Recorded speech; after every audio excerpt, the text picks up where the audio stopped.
The body of 34-year-old Nicole Brown Simpson, ex-wife of O.J. Simpson, was found after midnight on the sidewalk outside her West Los Angeles home. Next to it, the body of an unidentified 26-year-old man. Both had apparently been stabbed. The bodies of Simpson's ex-wife, Nicole Brown Simpson, and Ronald Goldman were discovered early Monday morning. Later, a police forensics team began a search of the crime scene and O.J. Simpson's home. Investigators removed several pieces of evidence from both properties. A blood-soaked glove, according to the Los Angeles Times, found at O.J. Simpson's home and believed used during the killings. A second newspaper reports the matching glove was found at the crime scene. Late this afternoon, the L.A. County Coroner's Office released partial autopsy results. They indicate that both Mrs. Simpson and Ronald Goldman died of multiple sharp force injuries and stab wounds. Police are also still awaiting the results of forensic tests on items collected at the crime scene and at O.J. Simpson's home. So June 12, 1994, that was a monumental day in L.A. history, American history. I do know that, most people are aware of the key parts of the case, the Bronco chase and the trial and everything, but I think what interests me the most is the actual night, June 12th, 1994, and into June 13th, 1994, of the timeline and the events and what we know happened, based on phone records, based on interviews. Can say what you will about the trial and what went on at that point, and all the back and forth and all the controversy of that. But the key elements are that night and into the morning of June 13th and midday, of course, and everything within that week, I think, is pretty key. So I think that the events of the night begin at Paul Revere Middle School. I think that's where it's important to start the night, just my opinion, because we have the first piece of footage that helps timeline the case, right? We have the home video shot outside of Paul Revere Middle School where you see O.J. hugging and kissing, Lewis and Judy Brown, picking up Justin and giving him a kiss and just, talking to people. Now, Sydney had a recital that night. The recital as a whole started at 4:30. I've read that it took about 90 minutes to get to Sydney's performance. So I would guesstimate that famous home video of OJ outside was taken probably just after 6, because OJ did testify that they left after her performance. OJ got to the recital just after 5, and then he realized he forgot flowers for Sydney, so he leaves the recital, goes to a local florist, returns to the recital with flowers for her. During that time, him and Nicole were not speaking. She did have a ticket for him, which she handed to Denise. Denise then handed it to OJ. OJ did not sit with the group. He grabbed his own chair and he went and sat in the corner of the auditorium. As you can tell from the famous home video footage that was shot, Nicole wasn't there.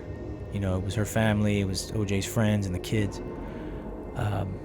So I would say that's roughly after 6 o'clock.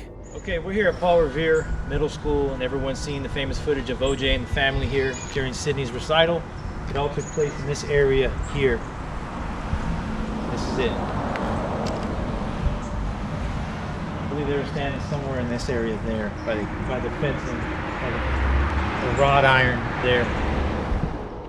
Cato Kalin. What was the very next time you saw the defendant that day? I believe it was after the recital. About what time was that? I'm guessing about 6:30, 7, around there. The exact time I don't know, but I think it's about... Around 7? Yeah, the playoff games ended. I remember that. And what playoff game was that? Houston and the Knicks. But so it was after that. It's about 6:37. Do you have a conversation with the defendant? Yes. About what?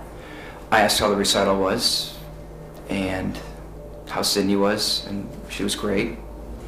Is that what he said? She was great? Mm-hmm. Yes? Yes, she was great. You have to say yes and no, because this lady does not have a button for okay? You should get one.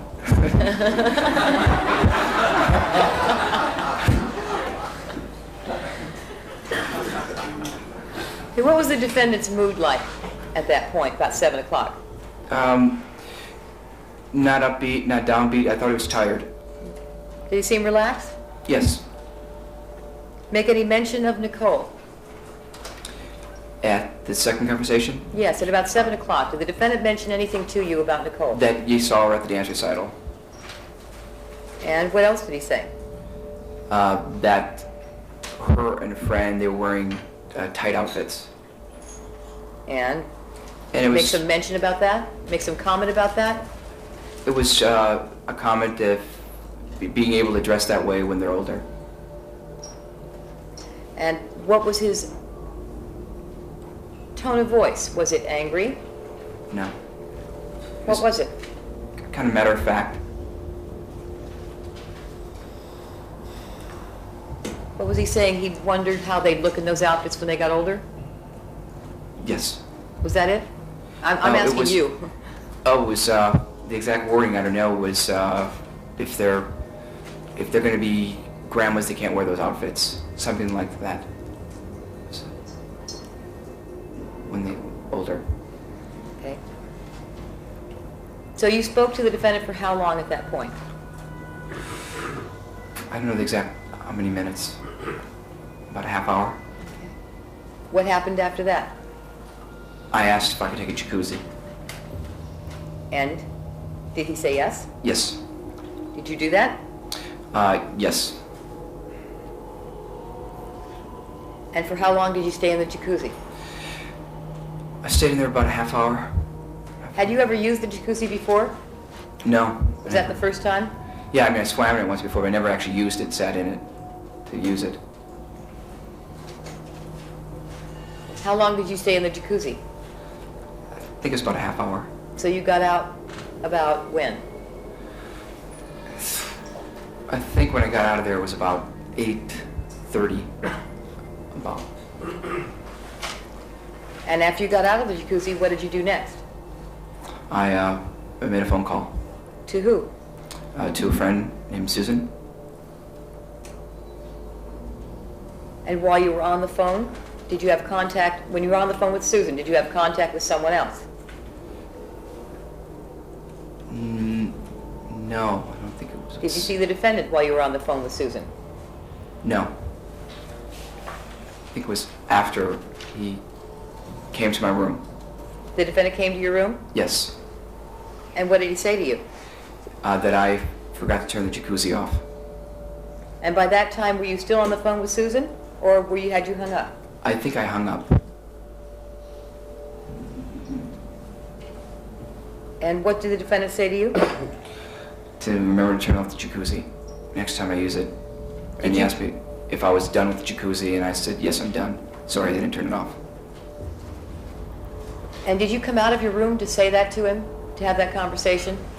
I was at my doorway, I believe. Where was he? Outside the door. How many feet away were you from each other? I think 3 feet. Did you notice any injury to his hands or that he was bleeding from his hands in any way? No. Was there anything unusual about his behavior at that time? No. And we do know that Nicole had a party of 10 that were on their way to Mezzaluna, the restaurant where Ronald Goldman worked. They had reservations at 6:30. They showed up about 6:45. Party of 10 was seated inside, and Ronald Goldman, upon seeing that it was Nicole and her party, he said he didn't want to wait on the table because he knew her. So a waitress by the name of Tia Gavin waited on the table. During Tia Gavin's testimony, she addressed that the party of 10 arrived between 6:45 and 6:50, and that Nicole was wearing the short black dress with a black blazer over it. The check was closed out at 8:18. Tia Gavin testified that it was between 8:30 and 9 o'clock that the party left. We do know that Judy and Louis Brown left on the San Vicente side of the restaurant, and that's where she dropped her prescription glasses in the street, and they took off back to Dana Point. That is the location, the former location of Mezzaluna. Now it's something else. It has been a few things over the years, but that's where Ron Goldman worked and where Nicole and the family came night of the murders. Nicole, the kids, and Sydney's friend named Rachel Berman walked across the street and went to Ben and Jerry's Ice Cream and got some ice cream. Traffic is pretty loud here on San Vicente, but here's the location of where Ben and Jerry's was, Suite 101, where Nicole and the kids and Sydney's friend Rachel Berman came after they ate at Mezzaluna. They walked into this right here, got some ice cream, and took it home. Now, Rachel Berman, that's an interesting side note. She was supposed to spend the night at the 875 South Bundy residence that night with Sydney. They were going to have a little mini slumber party. So we know that Rachel's father called the residence and said, hey, he's got to pick up Rachel. After all, she can't spend the night. And he goes to pick her up, and from about 9 to 9:15, him and Nicole talk, and then he takes Rachel and they leave.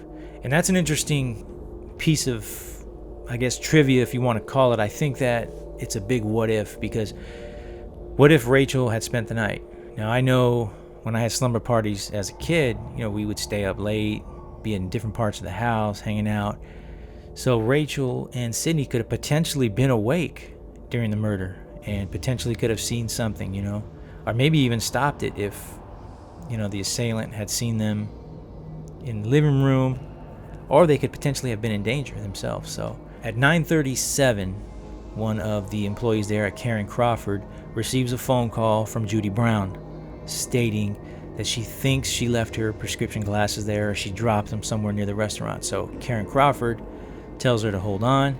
She walks outside, and in the gutter street area on the San Vicente side of the restaurant are Judy's glasses. So Karen picks them up, comes back inside, tells Judy she's found them, hangs the phone up, puts the prescription glasses in an envelope, seals the envelope, and writes, "Prescription glasses, Nicole Simpson, will pick up Monday." Traffic was extremely loud to get any kind of good audio here. Here we are at the corner of San Vicente and Gorham, where the Mezzaluna restaurant once stood. And this is the San Vicente side here.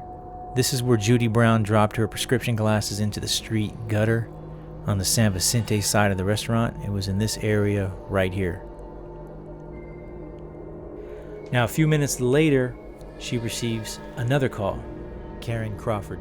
About how long after the first phone call did you get the second phone call? About 5 minutes. Would you estimate then about 9:45? Yes. Did you recognize the person who called you? Yes, I did. Who was that? It was Nicole. Nicole? Yes. And where were you in the restaurant when you got that call? I was standing near the bar. Both of our phones are on the bars, so I was at either one end or the other. And you had a conversation with Nicole? Yes. Was it concerning the glasses? Yes. Did she ask you to do something with respect to those glasses? She told me... Well, can you repeat that? Yeah. Did she ask you to do something with those glasses? No, she asked if she could speak to Ron, but she didn't tell me what to do with the glasses. Okay. Ron Goldman? Yes. And did you then speak to Ron Goldman? Yes. What did you do? I went over to where he was sitting and I told him that he had a phone call. Did he speak on the phone? He did, yes. Could you hear what he was saying? No, I didn't hear exactly what he was saying, no. But you could tell he was speaking? Yes. Now, when he came over to take the phone, was he still wearing his waiter's uniform? No, he wasn't. How did he look different? He had taken his vest and his tie off. Other than that, what was he wearing? He was wearing black pants and white up on top. White dress shirt? Yeah. So he was still wearing that much of the uniform? Yes. Now, after he spoke for a while on the phone, what did he do? He hung around for a couple of minutes, and then he asked me to give him the glasses, and I did. After he hung up the phone, did Ron say something to you? Yeah, he told me he was going to drop the glasses off at Nicole's. Did he tell you he was on his way to somewhere? He was on his way to meet a couple of guys from work at Baja Cantina. And do you know where Baja Cantina is? Yeah. Where is it? It's in Marina del Rey. So did you give him the envelope with the glasses? Yes. Did you see him leave the restaurant at some point? Yes, I did. Do you recall about what time it was? He left at about 10 minutes to 10. Do you recall what exit he left through? He left through the side exit that goes out onto Gorham.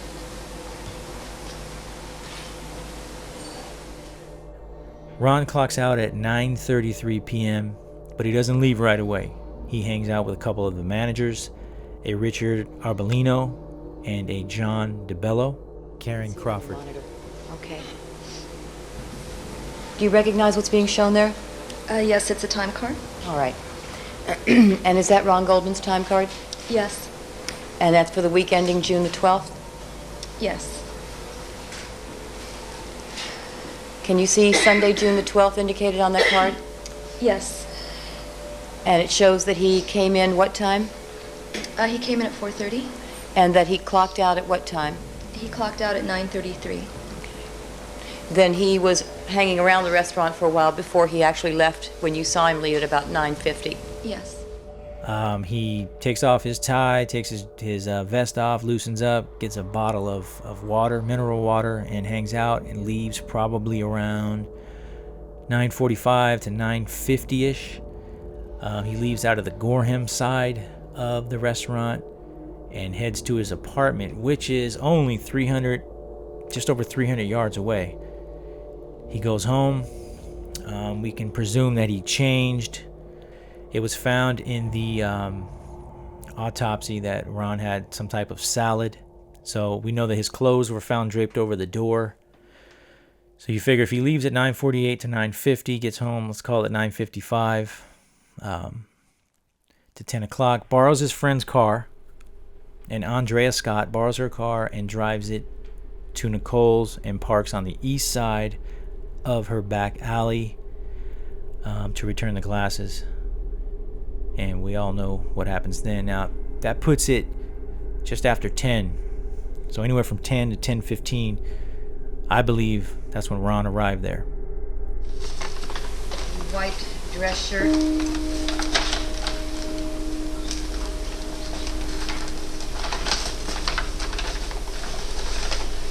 What appears to be a black pair of dress pants.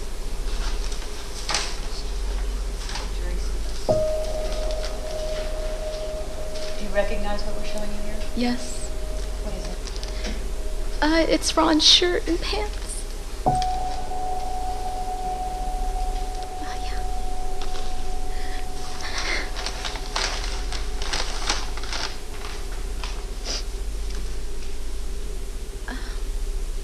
No, okay.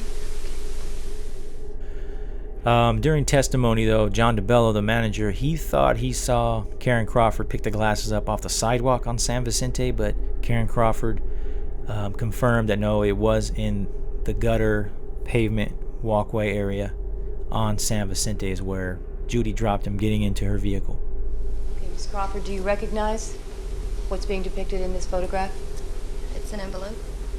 Does it appear to be the same envelope that you placed the glasses of Mrs. Brown in on the night of June the 12th and that you gave to Ron Goldman to take to Nicole?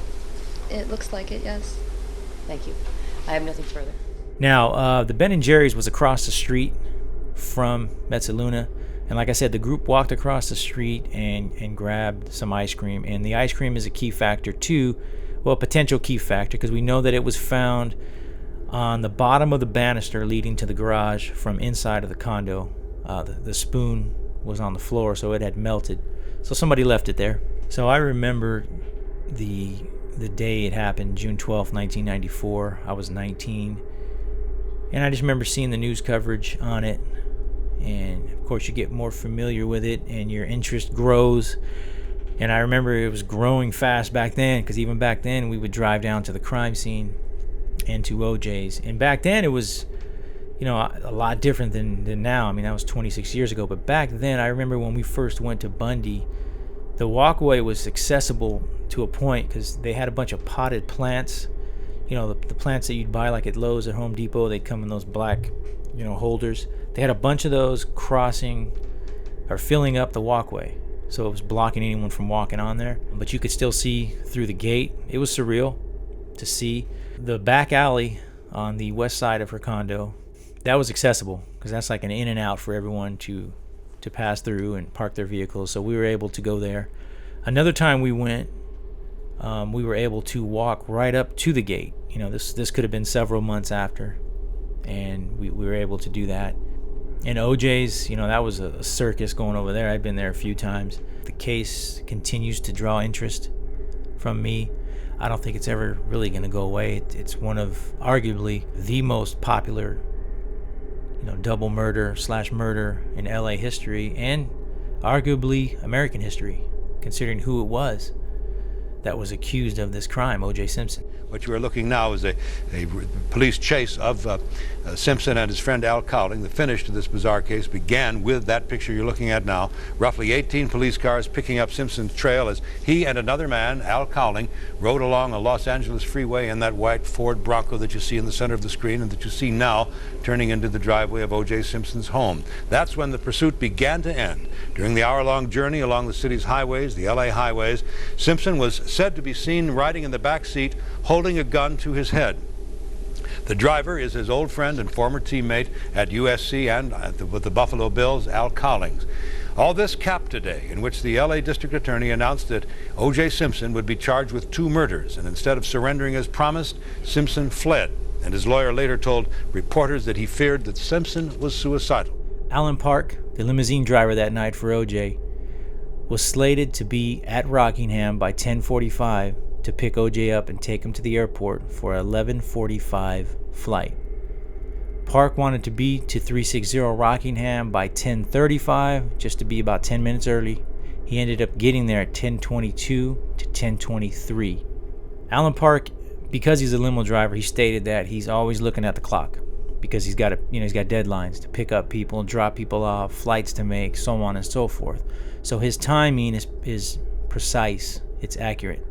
He heads northbound on Rockingham, passes the Rockingham gate by mistake, so then makes a right heading eastbound onto Ashford. And at that point, he decides that the Ashford gate is going to be easier for him to navigate through when he picks up OJ. So he continues eastbound on Ashford, makes a U-turn, and heads westbound back on Ashford and parks on the north side of Ashford across the street from the Ashford gate. In which point he gets out, goes to the back of the vehicle, smokes a cigarette, sits back down in the car when he's done with his cigarette, listens to the radio for a bit, at which point it is now 10:25. At 10:39, Park heads westbound on Ashford, makes a left onto Rockingham heading southbound, puts the car in reverse heading northbound back on Rockingham, and makes a left turn heading eastbound on Ashford, and noses into the Ashford gate. It is now 10:40. Alan Park. When you pulled up to the Ashford gate, sir, the location shown by the green arrow, can you tell us what time it was? That was at 10:40. And how do you know that? Because I looked at the clocks again. I'm sorry? I looked at my watch and the clock again. And the clock? Yeah, You looked at your clock and your watch a lot that night. a lot. Why is that? Because when you're a limo driver, you're set pretty much on schedules. So you're looking to see if you're on time, how long you have to get to the airport, things like that. Now, you indicated, I think, that you turned off your headlights and you left only your parking lights on? Yes. All right. At 10:40, Yes. what happened next? That is when I got out of the car, and there was an intercom at the gate, and I was using that intercom to buzz the house, and I buzzed it and there was no answer. I proceeded to buzz it a few more times. There was still no answer. So that's when I decided to get back in the car and call my boss's voicemail. And calls his boss, Dale St. John. Now, Dale St. John was the normal regular driver for OJ, but he couldn't work that night. So he pages St. John and then buzzes again. No answer. It is 10:43 now when Park gets back out of the vehicle after paging St. John and buzzes it again. No answer. At 10:46 and 30 seconds, Park calls his mother, who is at his father's house, to get Dale St. John's home phone number. At 10:49, Park calls Dale St. John at his home. There is no answer. He hangs up, gets out, buzzes the intercom again. No answer. At 10:52, Park's phone rings, and it is Dale St. John, and they have a conversation for 2 minutes and 55 seconds. This is all verified and confirmed by phone records. And within that 2 minutes and 55 seconds, St. John tells Park that OJ usually runs late. And he asks Park, is there a light? Can you see if there's a light on downstairs in a pantry area, which is where OJ usually watches television? Park tells St. John, no, there's maybe a light on upstairs, but other than that, the house is dark. During the phone call between St. John and Park can see Cato through the gate, emerging on the Ashford side of the house. At the time, he didn't know who that was. He didn't know, he had never met Cato. So anyways, he sees a man coming out, white male with a flashlight, looking around, looking back towards the Rockingham side. We all know now that's Cato investigating those 3 thumps that he heard that could potentially have been an earthquake or a prowler.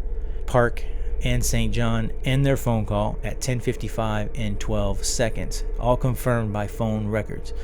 Also during the phone call, behind Cato, there is a 6 foot, 200 pound black male in black clothes emerge near the Rockingham driveway and where the entrance of the house meet.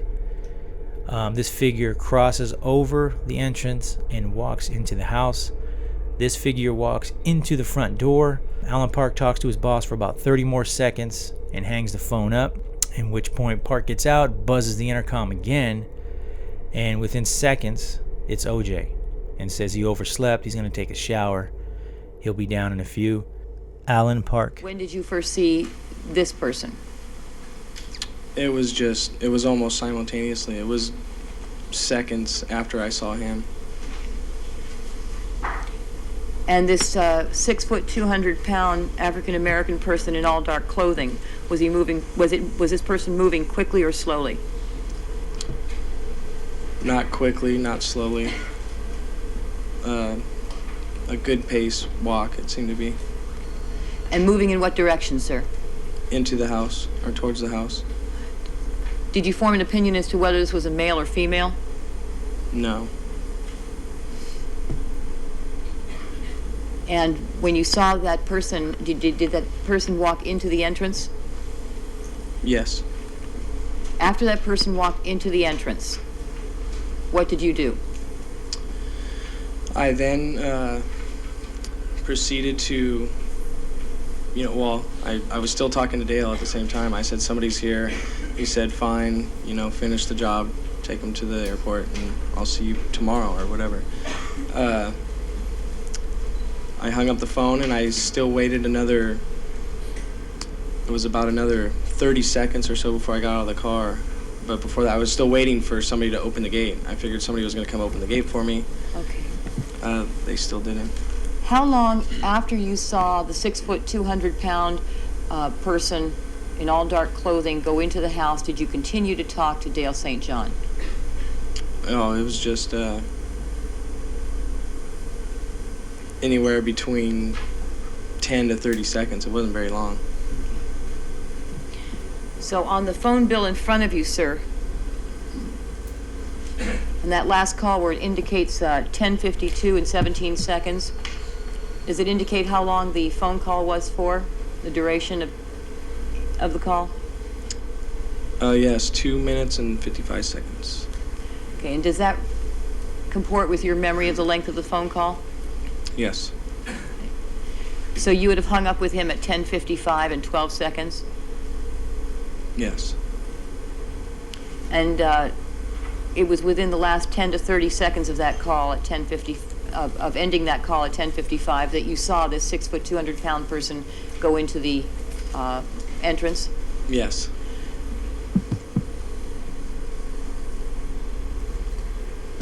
After you hung up with Dale St. John, you said you sat for another 30 seconds or so? Yes, I did. Why was that? This is leading, suggesting we covered this. That was foundational, Your Honor. Sustained. After you indicated that you sat for another 30 seconds. Why did you sit for another 30 seconds in your car after you hung up? Because I was waiting for the gate to be open. I figured somebody's home, they saw me, they're gonna let me in. And did Cato Kalin come over to let you in? No, he didn't. And did the 6 foot, 200-pound person dressed in all dark clothing come to let you in? No. And after 30 seconds, what did you do? That's when I got back up and out of the car and rang the intercom. This time there was an answer, which was Mr. Simpson. He told me that he overslept and he just got out of the shower and he'd be down in a minute. How many times did you have to ring the buzzer this time before it was answered? Back to the former question. How many times did you have to ring the buzzer? Or you can answer the question. Can you repeat it?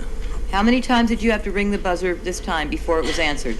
Oh, it was just, he answered it pretty much immediately. As soon as you rang? Yes. Just after the acquittal, OJ did a video himself called OJ the Interview, where he gives you his side of the story and he takes you into the house and out and around the house, kind of explaining his side of everything. And here's a piece from that. As I walk down my driveway, as you can see, it's easy to see me. Alan Park testified on the stand that he had a view from the end of my garage right up here, actually to the front of my house. And this is, I guess, represents some of the biggest frustration I had, not only during the trial, but after the trial, when Marshall Clark tried to create some impressions that, fortunately, the jury didn't buy it. Unfortunately, the pundits bought it. They sold it to you. And a lot of people out there, I see in interviews that we do on Man on the Street, they ask this question. You notice that Ross Becker asked me, who was the shadowy figure that came across the driveway? Bill Curtis, who did a very fine 2 hours on A&E, even felt, I asked a question at one point about a shadowy figure coming down the driveway or crossed the lawn and entered the house. One guy even said, who was the guy Alan Park saw climb the wall? The facts are, nobody, at no time I should say, did Alan Park indicate that he saw anybody climb the wall, come down a driveway, cross a lawn,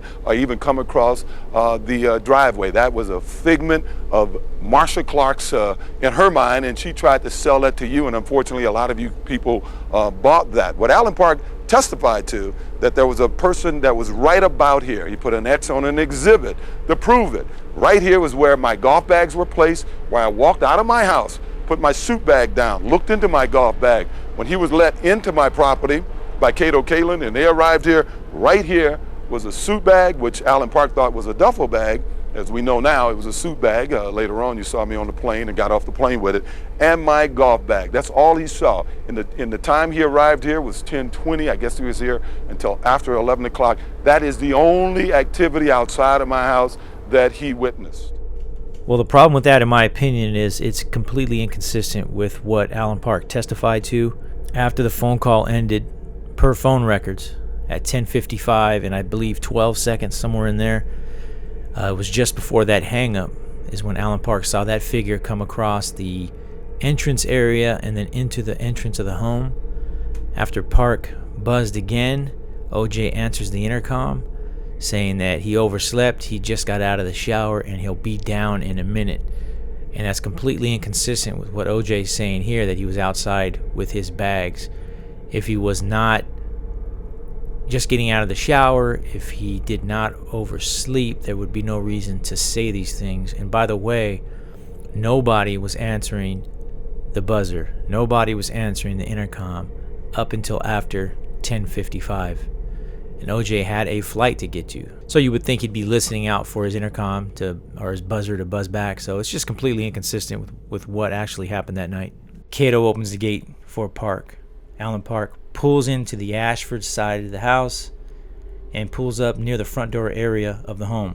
Now, Alan Park testified that it had been about 5 to 6 minutes after OJ was on the intercom telling him he overslept that OJ emerges from the front door wearing a white collared shirt and stonewashed jeans. He's carrying what appears to be a garment bag. Cato helps load golf bags. I don't know who loaded the garment bag into the car, but there was a small bag that was resting near OJ's Bentley, and that Cato noticed on the ground. Did you offer to go and get that bag that you marked with, that was marked with a B on this diagram? That I was going to take it, pack it, yes. Did you offer to get it for the defendant? Yes. What was his response? He'll get it. He said he would get it? Mm-hmm. Yes. Cato offered to grab the bag. OJ said, no, I'll get it. You know, of course, that bag has been an object of contention over the years of what was in the bag. It was never recovered, this type of thing. And what we do know, it was not recovered. You know, now as to what happened to that, that's up to speculation. OJ mentions that they have to go, you know, because they are running late. So by that point, it's probably close to 11, right around that time, maybe a little bit after 11. OJ's flight is at 11:45. During the limousine ride, Alan Park testified that OJ mentioned a few times how hot it was. When asked by Marsha Clark if Mr. Park remembers how the weather was that night, he said it was normal June gloom, foggy, probably 68 to 70 degrees. Marsha Clark asked Alan Park if he was sweating himself, and he said no. Now, Park offered to OJ to turn the AC on, and he remembers hearing it turn on. OJ had a window down. OJ, like I said, mentioned how many times he felt that he was hot and that he shouldn't rush, and he feels like he forgot something from the house. They get to the airport at about 11:35. When helping him unload everything from the trunk, Park noticed there was beads of sweat on OJ's forehead. And at that point, OJ took off and caught his flight at 11:45. And, you know, I think this is a very, very important piece of evidence here, that the testimony from Alan Park, because how precise he was with time to go along with the confirmed phone records. So it was about 10:55, we know, is when Park saw this figure near the Rockingham driveway and walking into the house. We know that Cato was out there after he heard the thumps. We know that OJ emerged 5 minutes after he was seen walking into the house. All the lights turned on. This is what Park testified at that point. Once that figure walked into the house, all the lights turned on. Cato testified at about 9:10 p.m. He pretty much invited himself to go to McDonald's with OJ. So here we are at the McDonald's on Santa Monica Boulevard, where OJ and Cato came the night of the murders. About 9:15, something like that. They come down here in the Bentley, and they are in this very drive-through. Now, the building has been renovated. There are some changes to the facade, but more or less, this is the drive-through right here. After you gave the defendant a $20 bill, what did you next do? Oh, well, I asked if I could go to McDonald's with him. And he said? Yes. What did you do? I went to McDonald's with him. Okay, did you leave? Yes, we left. Okay, did you walk through the main house to do that? Yes, we did. And what, did you get into a car with him? Yes. What car did you get into? Miss Rolls Royce. Who drove? OJ. The defendant? Yes. I think that messed up OJ's plan a little bit of whatever he was going to do. It might not have been murder. It might be just to go down there and down to Bundy and maybe spy on Nicole or something along those lines. But I think when Cato invited himself, OJ kind of had to say, all right, come on. So Cato goes to the McDonald's with OJ on Santa Monica Boulevard. They go in the Bentley, and they arrive at the McDonald's at approximately 9:22. They hit the drive-thru. Now, Cato specifically remembers that at the intersection of 26th and San Vicente, it was between 9:15 and 9:18. Cato remembers that because they were talking about flight times, and he glanced down at the clock. It wasn't a digital clock, it was an analog clock, but he does remember Specifically, that was the time. So anyways, they get to McDonald's at 9:22. They order, and on the way back, OJ eats. Cato does not. Cato just, waits. He wanted to wait till he got home. So they get back to Rockingham, approximately 9:36 to 9:38, somewhere in there. 9:40, I've even heard. They pull into the Rockingham side. OJ parks. Cato gets out, and he said that he thought about, going in there to hang with OJ, but he didn't want to invite himself again, so he just grabbed his food, was headed towards his bungalow. He said when he turned back around towards the driveway that OJ was still standing at the driver's side door of the Bentley.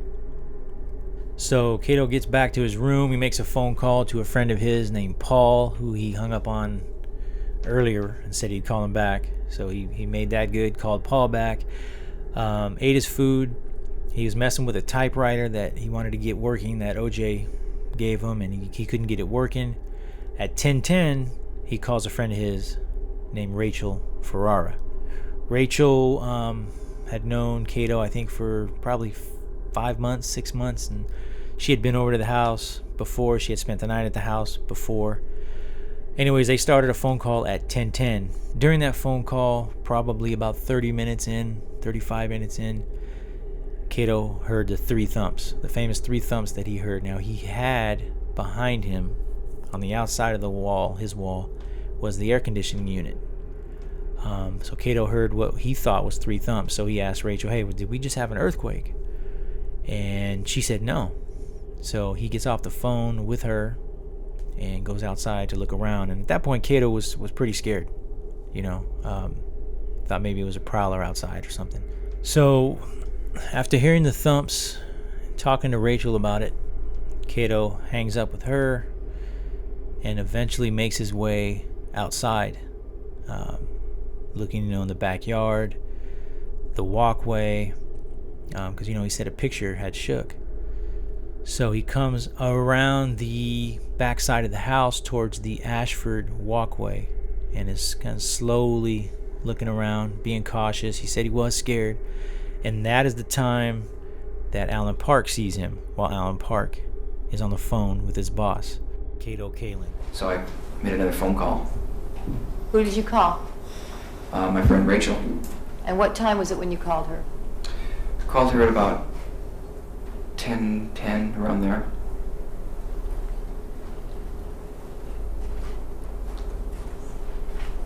During that phone call, did something unusual occur? Yeah, I heard a noise. Now, how long had you been talking to your friend Rachel when you heard that noise? It was probably a half hour into the conversation. Okay, so about 10:40 or so you heard a noise? It's about that time. Can you describe for us the noise you heard, Mr. Kalin? It was, in my room, it has this wall and it was like that. For the record, the witness thumped on the witness stand with his fist. And you hit the witness stand like 3 times or so. Was that 3 noises that you heard? I believe it was 3 noises. It was thumping. It sounded like 3 thumps. Yes. And where did the thumps seem to come from? Right behind the bedroom wall, where my bed would be. You said you have an air conditioning unit in a hole in the wall? Yes. Was it in the same wall that the air conditioning unit was in? Yes. Was it near the air conditioning unit that the thumps seemed to come from? Yes.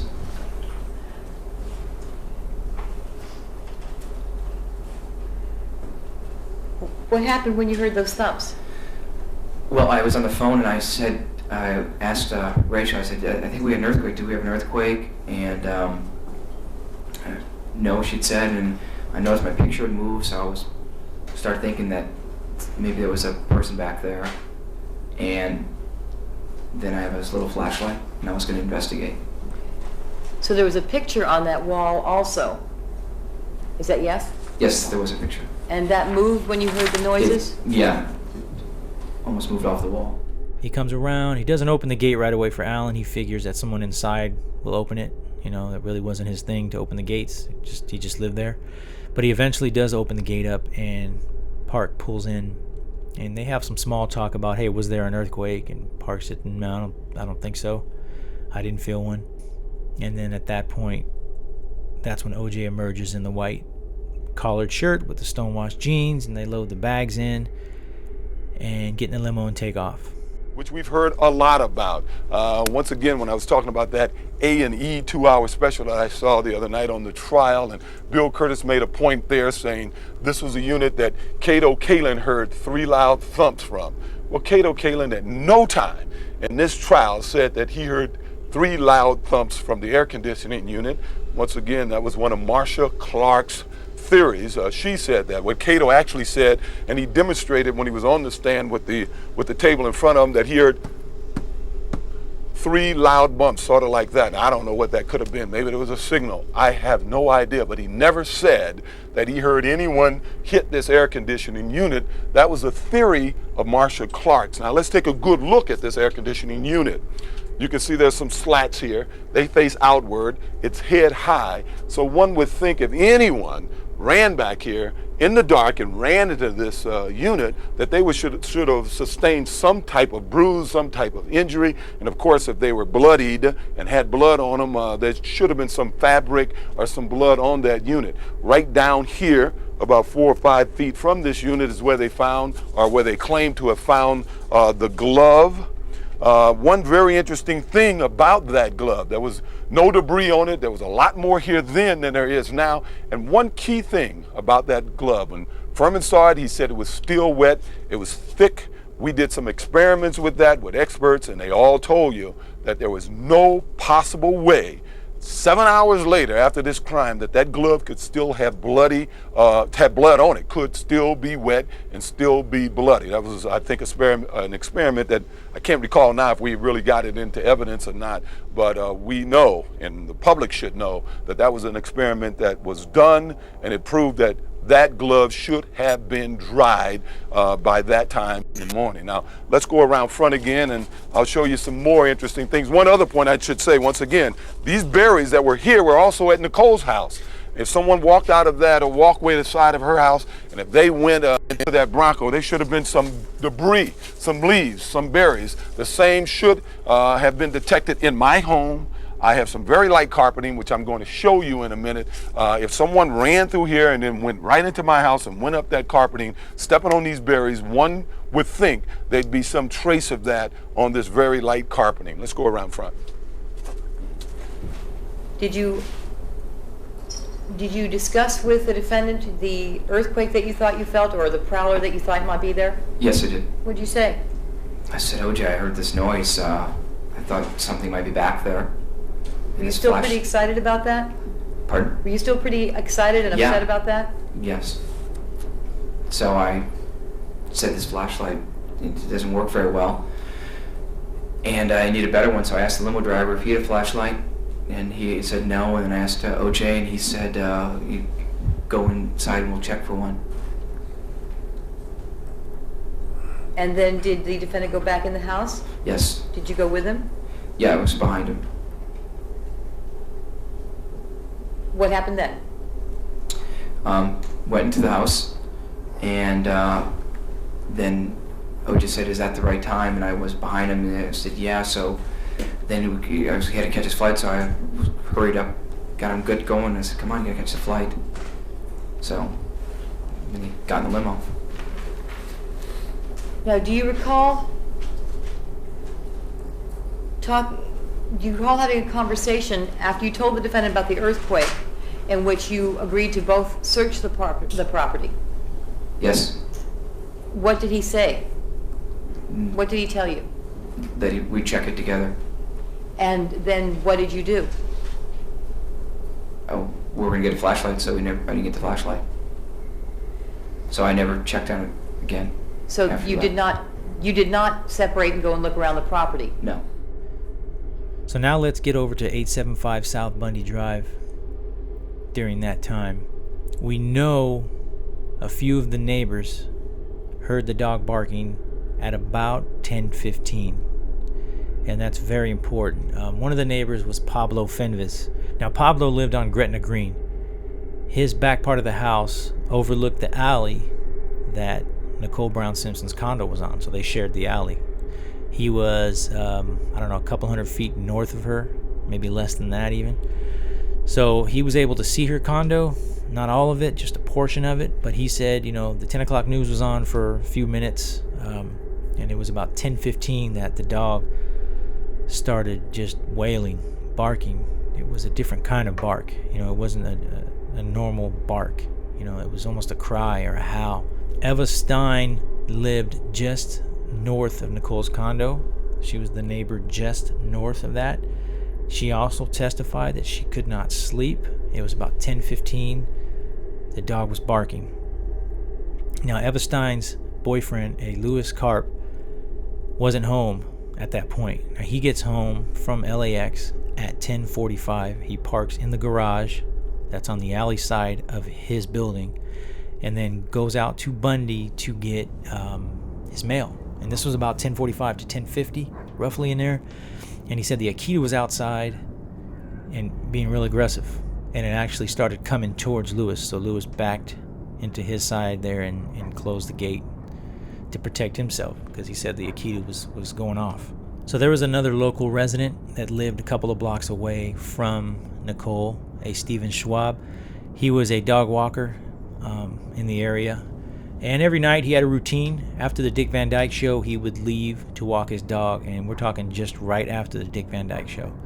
Once it ended, he'd throw the leash on the dog, and they would take off. Now, he constructed a route, a 30-minute route that would get him back home every night in time to watch the Mary Tyler Moore Show, which started at 11. So it was a precise walk. He testified as he approached the corner of Dorothy and Bundy, he came across the Akita, and he noticed the Akita had blood on its paws, blood on its fur, and this was about 10:55, because from the intersection of Dorothy and Bundy, it was only another 5 minutes or so to get back to Schwab's apartment. So as he headed north on Bundy, the Akita followed him back to the apartment. Stephen Schwab. But the dog was panting. The dog was panting, and my wife was there. Why won't it go? Why won't it go where you're taking it? And I said, I don't know, but I can see that the dog is dehydrated. I think the best thing to do at this point would be to give it some water, because again, I didn't know at that point how long the dog had been lost. It could have been weeks for all I know that the dog was wandering and just happened to arrive in this neighborhood. So I decided to bring it back to my apartment and give it some water. When you first saw the dog and when you were walking with the dog on the street, was it well lit where you saw the dog? No, it was not well lit. It's a very dark corner. When you brought the dog back home and you were downstairs with the dog, was there more light? Yeah, there was more light. Were you able to observe the dog then more closely, to look at its body, its legs? I saw the dog more closely at that point. And what did you notice, if anything, more about the dog? Well, I noticed again that it was dirty and that there was blood on the paws. Did you notice? At that point, I would say that the blood was dried. Did you notice whether there was any blood on the legs of the dog? There was the underside of the dog was dirty, and again, I noticed the blood on the paws, but I didn't think that much about it. My dog has come home with a bloody paw sometimes from stepping on glass or a fight with another dog, so I didn't think that much about that, especially being that it was a lost dog. I had no idea what it had been through at that point. So the blood on the paws didn't strike you as something to worry about because you thought it might have stepped on glass? Yeah, except that I noticed that the dog wasn't hurt in any way. Despite that, there was no injury that I could see to the dog. The dog wasn't cut on the paws, but I didn't think much more about it, again, because it could have happened much earlier. So you didn't see any obvious cuts on the dog to cause that blood? There were no cuts on the dog at that point. It itself was not bleeding at that point in any way. And did you see any blood anywhere other than the paws on the dog? Well, again, the dog seemed dirty, especially the underside of the dog, the chest of the dog. I don't know myself whether that was blood or mud or dirt, but it was the underside of the dog was dirty. And the legs? And the legs. Again, I noticed the blood, and I don't remember noticing any mud, particularly on the legs. I noticed the blood. Blood on the legs. Yeah. He came across, Stephen Schwab did, he came across his other neighbor, Sukru Bostepi. Now, Sukru volunteered to take the dog because, Stephen Schwab wasn't having any luck with the dog at his place. So they were friends, they were neighbors. So Bostepi said, hey, I'll take the dog. Now, once the Akita was in Bostepi's apartment, it was extremely restless. It wouldn't stay still. It was frantic. So Bostepi and his wife decided that just before midnight, they'll maybe walk the dog back towards the area where Stephen Schwab found it, which would be the corner of Dorothy and Bundy. Sukru Bostepi. When you got out of the apartment building area, did you let the dog go in front of you? Yes. And where did the dog lead you? South to Bundy. And then where? And then dog pass cross the street to Bundy, cross the street to the other side, and then start to pull me a lot harder than it was before. And then we walked for a while, and then he stopped, turned right, and just stopped. I turned right too. So as you proceeded southbound on Bundy, the dog seemed to pull harder and harder? Yes. And then it stopped at some point on the sidewalk? Yes. The point on the sidewalk where it stopped, was there a path of any kind? Yes, it was a path to a house. To the house? Mm-hmm. Yes. Is that yes? Yes. So Sukru and his wife Bettany Rasmussen take the dog for a walk, and they head south on Bundy. Now, according to Sukru, the dog was pretty much pulling him back south on Bundy, on the side where Nicole's condo was. The dog, the Akita, stops right there in front of the walkway where the Akita lived.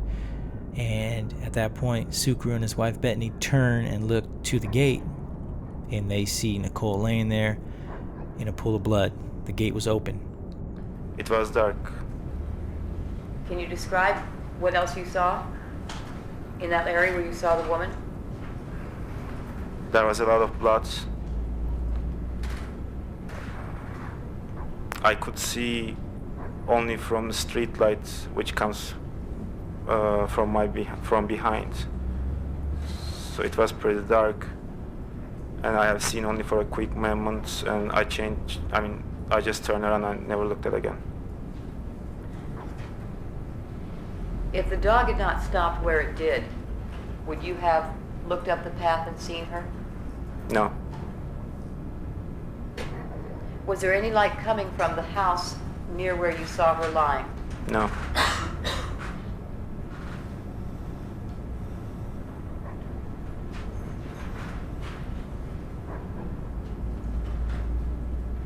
Was there any light coming from the... Excuse me, strike that.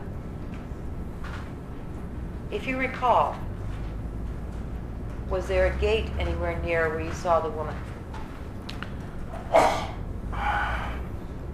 That I don't remember. I haven't seen the gate. I've just looked very low level, exactly where she was laying. So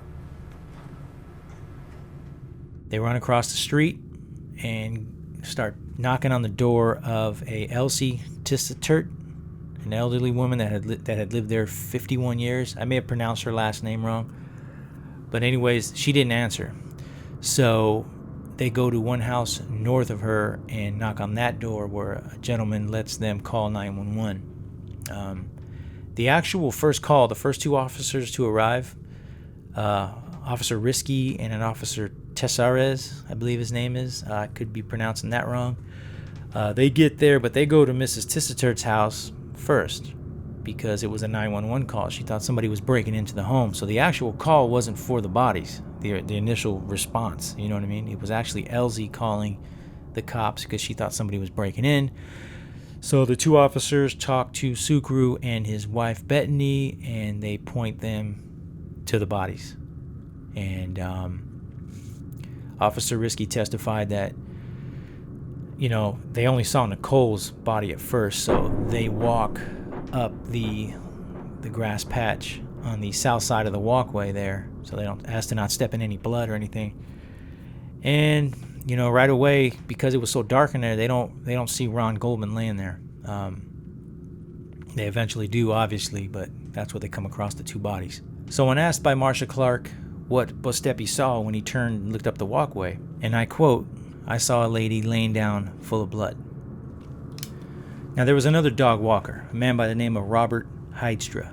His normal route, there was a part of it that he would walk past Bundy, but on the east side of the street. As he was coming southbound on Bundy, he could hear the Akita just going off aggressive. So what Heidstra does is he turns around, heads back north, and cuts down an alleyway that is parallel and probably about 250 feet away from Nicole's walkway. So he walks through that alleyway, and at the point where he is directly across, about 250 feet away from Nicole's, he claims to have heard something, maybe even heard the murder. He heard two men arguing. He heard a gate shutting. He heard someone saying, "Hey, hey, hey, hey, hey," or "Whoa, whoa, whoa, whoa, whoa," something along those lines. And that potentially could have been the murder happening. So right here is where Robert Heidstra was walking his dogs, and he stopped, and he potentially could be the only ear witness to the crime, where he heard someone say, "Hey, hey, hey," and a gate rattling. And this lines up with Nicole's condo right here. So this would be the area. Now as he gets to the south end of that alley, he makes a left, Heidstra does, and stops at a tree, where he turns around and faces westbound and can see the edge of Nicole's alley. And at that point he claims a white vehicle, SUV vehicle, came out of the alley, made a left heading eastbound, and then made a right on South Bundy. Now, in speculation, that could have been the Bronco,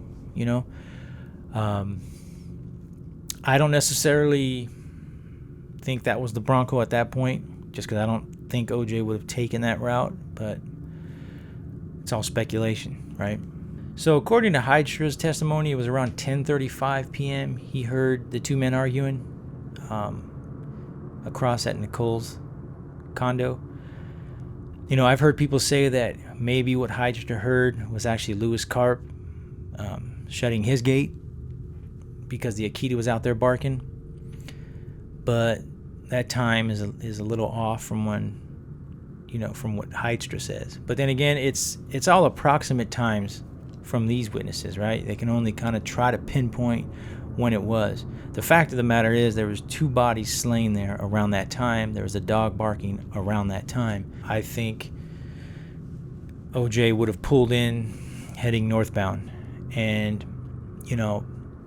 if you listen to OJ's hypothetical confession, and if you read the book, he claims he headed north on the alley, made a left, then made a right, and headed home that way.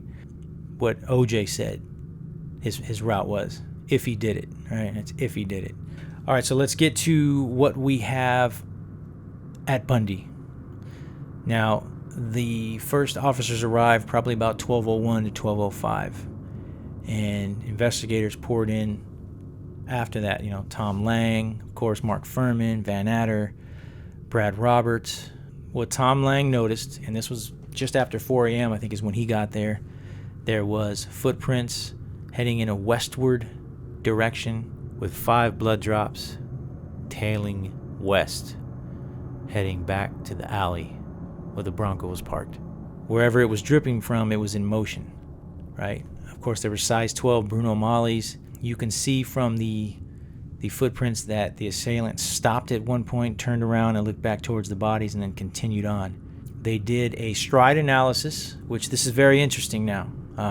It's a 30-inch distance between each footstep, right?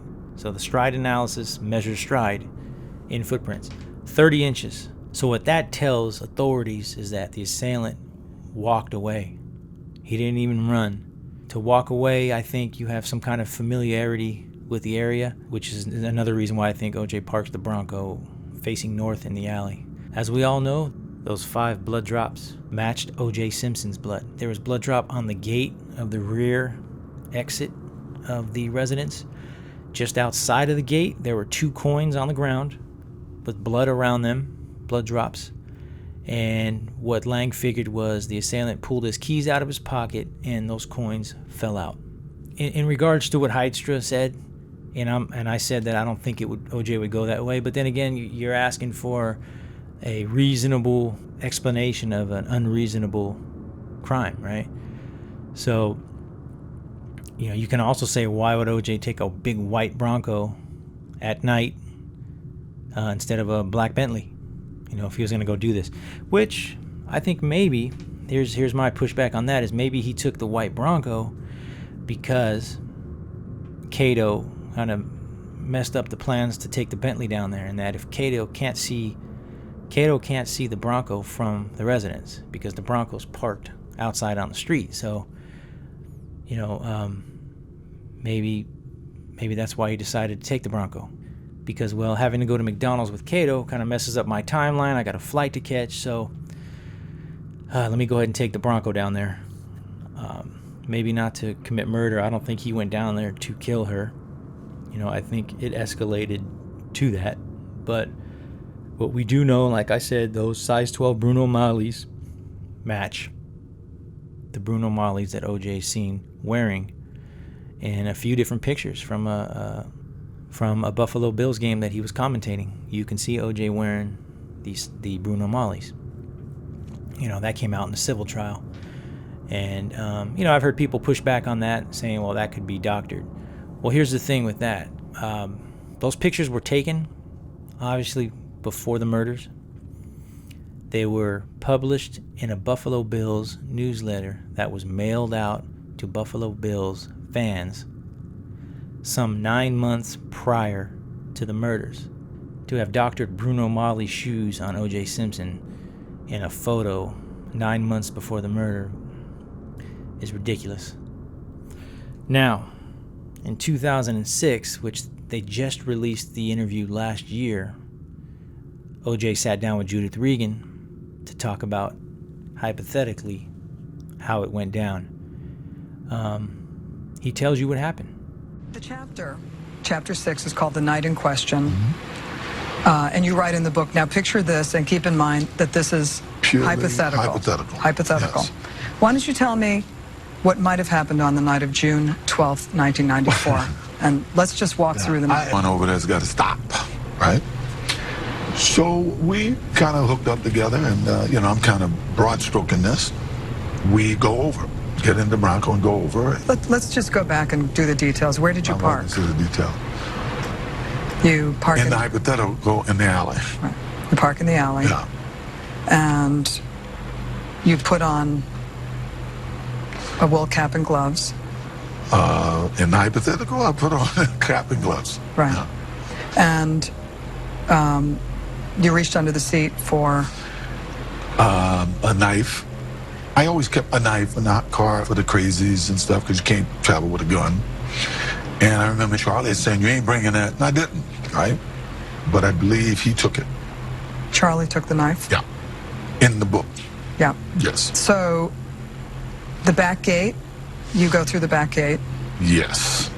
And it was open or broken or? I don't recall. Okay. I go to the front and I'm looking to see what's going on. And I can see that it appears like Nicole had candles up all the time. She really did, to keep her overhead down, I think. And music was on, and while I was there, a guy shows up. So Ron Goldman comes in the back gate. Yeah, a guy that I really didn't recognize. I may have seen him around, but I really didn't recognize him to be anyone. And in the mood I was in, I started having words with him. He says to you, I just came by to return a pair of glasses. Judy left them at the restaurant. Yeah, words to that effect, yes. And he was I don't know if I believed it or didn't believe it. It was pretty much immaterial because, I was more concerned about everything that was going on, and was fed up with it, I guess. And you get into a fight. Nicole comes out. A verbal fight. Got a little loud, and by that time,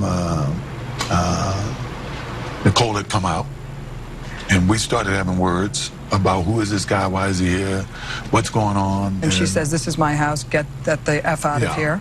Yes, and which I didn't like, because once again, this is the same person, and if you read the book, you'll see some things that happened in the 2 weeks leading up to this that were very, very irritating, and I think Charlie had followed this guy in, wanted to make sure there was no problem, and he brought the knife. I've seen so much blood in my life. Yes. Covered. You're covered, the scene. Can you describe it? It's hard for me to describe it, I'm telling you. I don't think any two people could be murdered the way they were without everybody being covered in blood. And of course, I think we've all seen the grisly pictures after. So yeah, I think everything would have been covered in blood.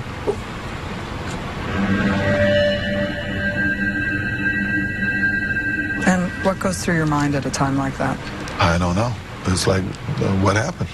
Right. Mm-hmm. You write about removing a glove before taking the knife from Charlie. I had no conscious memory of doing that, but obviously I must have, because they found the glove there. And blacking out. Have you ever blacked out before? Not to my knowledge. No. No, of course, if something like this would take place in anybody's life, if it were to happen, I would imagine it's something that you would probably automatically have trouble wrapping your mind around it. It was horrible. It was absolutely horrible. I think he made a few things up, a few small things up, but he tells you what happened. And and as you can see from that, a lot of that to me is truthful. He takes the Bronco down to the alley with this Charlie guy. He gets out of the vehicle without Charlie, walks in through the back gate, and then he hears the back gate open up, which is interesting because for 25 years I always assumed that Ronald Goldman came in through the front gate. But you find out that he parks the car that he borrowed on the east side of the back alley, so maybe he was that comfortable. I do know that the front gate had a malfunction on it. It wasn't fully functional. He comes in through the back gate, according to what OJ says, and that Ron says, "Hey, I'm here to return some glasses." OJ and Ron have some words. OJ says that Ron gets into a karate stance, and OJ's like, "Oh, you think you can take me?" There's a scuffle. Now, OJ kind of just broadly says there's a scuffle and that Nicole ends up falling. And we do know from the lack of any blood on the bottom of Nicole's bare feet that she went down first. Now, OJ does say that he grabs the knife from Charlie and then he blacks out. When asked during the interview, did he drop the glove there? OJ says, "Well, I must have, because they found a glove there." Now, see, the problem with that is he's mixing a hypothetical scenario with reality. So he's saying hypothetically he dropped a glove there, and it's mixed into it really was found there. So that there's a huge problem with this hypothetical. He's almost speaking like it's not hypothetical. I saw this. I was there. I saw Ron. Ron did this. Then he said he came to, and he said there was blood everywhere.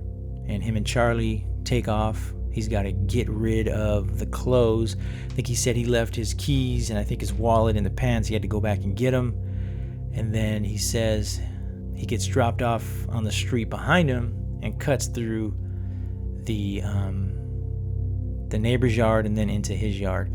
And I think I don't know that I believe that, because the Bronco was parked in front of Rockingham. And I would think if he's dropped off on the back street, then this Charlie guy would have to park the Bronco on the front and then take off in whatever vehicle he was in. So I think Charlie was totally made up. I think that OJ actually lucked out a few times that night. He lucked out that Allen Park was parked on the Ashford side on the phone with his boss when OJ was heading north on Rockingham. I think OJ hit the lights on the Bronco, pulled in there real slow, and either hopped his gate or somehow opened it maybe and squeezed in there without making too much of a commotion, all while Allen Park was on the Ashford side. Now, if Allen Park was on the Rockingham side gate, I think he would have seen OJ pull up in the Bronco, and then there would have to be some explanation for that. All right, we're here in front of OJ's old residence. It's been torn down since, but right now we're actually parked where the Bronco was parked that night. This is Ashford and Rockingham. Another stretch of luck was Lewis Karp. Now remember, Lewis Karp and Eva Stein lived just next door, north of Nicole. His flight from LAX was supposed to land a half an hour sooner, and it got delayed. So he got home at 10:45. Now, if you theoretically do all the math, if his flight wasn't a half hour late, he would have pulled in to the alley at 10:15. 10:15 was when the dog was barking crazy. I think Lewis Karp could have potentially seen the Bronco there if his flight wasn't late, you know. So there's two stretches of luck there, I think, that helped out in the case. Not to say that he would have been convicted anyway, but there was too much DNA. I mean, he had a DNA blood trail from Bundy, from the crime scene of Bundy, leaving Bundy, in his Bronco, up his driveway, in his walkway, through his foyer, up into his bedroom. Another key point, and I stress this when I talk about this to people, you know, that the whole idea of planting blood, you know, I can listen to that argument. I can listen to it if we're talking about Rockingham. But you got to remember that those 5 blood drops leaving the bodies, right, alongside the left side of the size 12 Bruno Mollies. And by the way, OJ had a big nick in his middle finger on his left hand that during the interrogation he came up with 3 different reasons as to why he was bleeding. So it is acknowledged that he was bleeding. That's his blood. But remember, those 5 blood drops walking away from the crime scene heading west, those were there when OJ was on a flight to Chicago and in Chicago. So in other words, there was no blood to withdraw from him from LA to plant on Bundy, which is why during closing arguments the defense, they didn't accuse the LAPD of planting those. You know, there was questions about blood on the gate, on the back gate. Of course, questions about blood planting in the Bronco and at Rockingham. And to be fair, Philip Van Adder, one of the lead detectives, he was seen bringing OJ's vials of blood to the Rockingham estate, and Shapiro grilled him about that.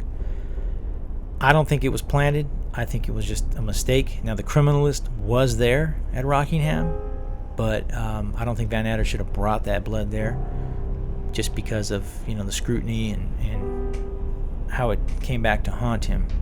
But to be clear, the blood at Bundy was there before they withdrew any blood from OJ, and I don't think you can get away from that, you know. I think OJ went there, and I think what he described in his hypothetical, if you take away a few things here and there, like Charlie walking in after Ron Goldman walks in, you take that away, I think he tells you what happened. I don't think that, like I said, I don't think that he was dropped off on the street behind him. I think he actually pulled into Rockingham. Now, what I think happened, OJ went over there, he's arguing with Nicole, Ron comes in, and during the scuffle, Nicole is hit on the top of the head, as we can see from the autopsy. She's knocked down, and then OJ and Ron square off, and we've all seen the grisly shots. From that point, OJ walks back to the Bronco, bleeding, gets in the Bronco, drives it back to Rockingham, heading north on that alleyway, hits the headlights, parks the Bronco really quiet because he knows that Park is on the other side, on the Ashford side of the property. OJ squeezes in through the gate, or potentially hops it. I think he squeezes in. I don't think he opens it mechanically because I think it would make too much kind of noise. Then I think OJ walks on the south side of the house, which is a skinny little walkway where the AC unit is, hits the AC unit. Cato hears that thump and goes through the back. Right? When he gets to the back, he realizes that the alarm is set. So now he has to head back to the front of the house. He heads back down to the front of the house and emerges on the Rockingham side of the driveway and crosses the entrance into the house where he can only disarm the alarm from the inside of the house. On the way to the airport, did the defendant say anything to you? Yeah, a few times he repeated how hot he was. 2 or 3 times he said, man, it's hot. And I told him that he can turn the air conditioning on. And did he? I remember hearing it come on, yes. He also had the seat that he was sitting in, he also had the window down. A couple times, he repeated it doesn't pay to get dressed in a hurry or something like that, or I know I forgot something. I said that usually happens when you're going on a trip. Asked me what time it was. Mr. Park, let me ask you something. How many times... Well, he's on a narrative. If you don't mind, I'll ask him the next question. Excuse me, counsel, I thought we agreed we were going to talk to me. Thank you. Chrissy. How many times did the defendant remark to you that he was hot? He said it pretty quick, right in a row, 2 or 3 times. And then after the air conditioning and the window were down, did he continue to repeat he was hot? Sustained. Phrase the question. Did he remark on being hot again after the air conditioning was on and the window was down? Did he remark? Did he say it again? No. Do you recall what the weather was like that night? From what I remember, it was mild, having our normal June gloom, foggy nights. About what? About what was the temperature, if you recall? 68, 70 degrees, I don't know. Were you sweating? No, I wasn't. Were you hot? No. All of them said they were busy, so I walked into the terminal part and grabbed a luggage cart. And when you went to get the skycap, did you bring the garment bag with you or did you leave it at the car? No, I set it on the ground. And when the defendant got out of the limousine, sir, could you observe him? Was there lighting there that you could see him? Yes. Did he get out of the car as soon as you pulled up to the terminal? I don't know if it was as soon as we got there. I know it was pretty quick after we pulled up. When you got out of the car after you parked there, did you see him out of the car? Did you see him get out of the car? Yeah, I opened the door. Oh, you opened the door for him? Yes. Okay. And then he got out? Yes. Could you tell whether or not he looked sweaty? Sustain or phrase the question. Could you tell us how he looked? How did he appear? He seemed to be hot. And what did you see that made you believe that? He had a little bit of sweat on his forehead. So like I said, for me, June 12th and June 13th are the most interesting part of this case because that's the actual timeline. I mean, we're all going to come to our own conclusions about it, but that's what I think happened. I think OJ took that small bag with the potential murder weapon in it and whatever else was in it to the airport or dumped it somewhere else to get rid of it. Maybe even hid it on the property of Rockingham. I mean, we're never going to know that, but I do not believe there was a Charlie involved. I don't believe there was a second person there because I don't think somebody can hold their mud this long. You know, I don't think that some guy that OJ just barely casually knew wasn't going to open his mouth at this point. especially for money or something, and say, hey, OJ threatened me to go with him up there, and this is what happened. I think OJ went there by himself, as he's done before. I mean, he watched that guy Keith and Nicole mess around in the greenhouse. He watched through the window. He's probably done it numerous times. But this night, turned into something totally different. And it's a case that has continued to grow from old generation to new generation. There are countless documentaries and TV specials regarding this case. The best one that I've seen is the 30 for 30, OJ Made in America, directed by Ezra Edelman. And it's a fair 5-part documentary that it tackles both sides, from before the murders to after the murders. And I think it's pretty objective in regards to the case. So I would recommend taking a look at that one. The American Crime Story that they did on FX, that started out okay, but I just felt that they got a few things wrong right off the rip, and it kind of rubbed me the wrong way, I guess. The first thing would be when they found Nicole's body. It was found by a guy walking his dog, and he came across the Akita, who was already at the front gate of Nicole's, and that's not how it went down. Nowhere near how it went down. And I think they should have got that right, especially when you're going to open it up to that murder. You got to get that right. Secondly, when Alan Park picks up OJ in the American Crime Story version, the limousine is down on the street. OJ walks down there, loads the limo there, and that couldn't be further away from what happened. Alan Park pulled into the premises, pulled into the driveway on Ashford, and was adjacent to OJ's front door, and they loaded the vehicle there. They really got that wrong. That's just inaccurate. I mean, there's little things like that you just got to get right. So we're going to come to a close here on this 2S Horror Quarters podcast, another Ghosts of LA edition. Shout out to Sammy Reese, whose song Ghosts of LA helped inspire these true crime episodes. So thank you, sir, for that. I appreciate everyone tuning in, and we'll see you next time.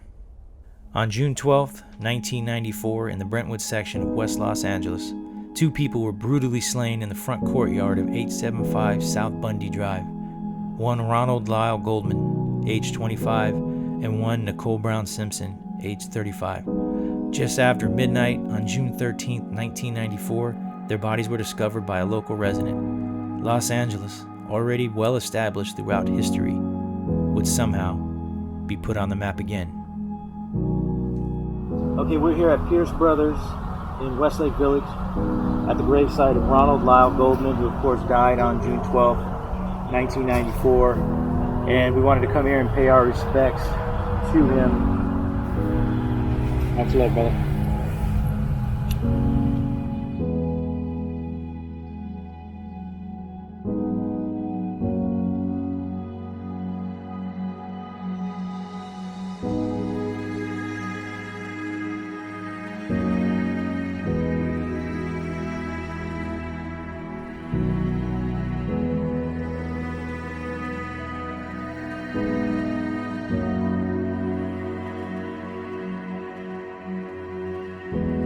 We are at Ascension Cemetery, where Nicole Brown Simpson and her father are buried.